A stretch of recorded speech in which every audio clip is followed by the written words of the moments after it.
বাম পেরিয়ে রামের আগমন ঘটেছে। তৎরাজ দীর্ঘ বাম আমল থেকে বেহাল রাস্তার কারণে দুর্ভোগ পোহাচ্ছেন খোয়াইয়ের পূর্ব সোনাতলা বাসুদেব বাড়ি এলাকার মানুষজন।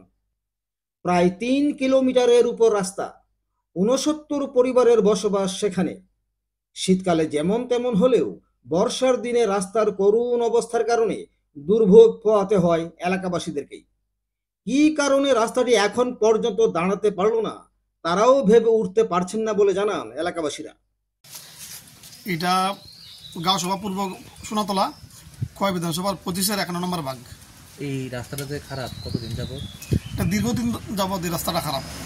কত কিলোমিটার রাস্তাটা? আর রাস্তাটা 3 কিলোমিটার। কতজন মানুষের বসবাস এই অঞ্চলে? 69 ফ্যামিলির বসবাস। এখন কি চেয়েছেন আপনারা? তো আমরা দীর্ঘদিনের দাবি রাস্তাটা একটু উন্নত হোক, ফিজের রাস্তা হোক।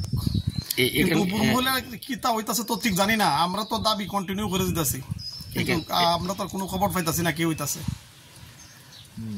এই রাস্তাটা যে খারাপ অবস্থা, আপনারা উদ্বোধন করতে পারবেন? আমরা তো পঞ্চায়েতের মাধ্যমে, জনপ্রতিনিধির মাধ্যমে, আগে বিগত সরকার, বর্তমান সরকার সবার কাছে দাবি করতেছি, কিন্তু আমরা তো কোনো ডেভেলপ করতেছে না। আমরা এটা চাই জনস্বার্থে হোক। বর্ষার দিনে কি অবস্থা? বর্ষার দিনে তো যে জায়গা দাঁড়া রয়েছে, জায়গা তো 8 দল আসলো,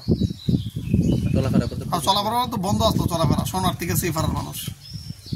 যানবাহনের খুব অসুবিধা। যানবাহন তো ঢুকার যায় না, রাস্তার মধ্যে রাখতে হয় যানবাহন। এখন আপনার দাবি?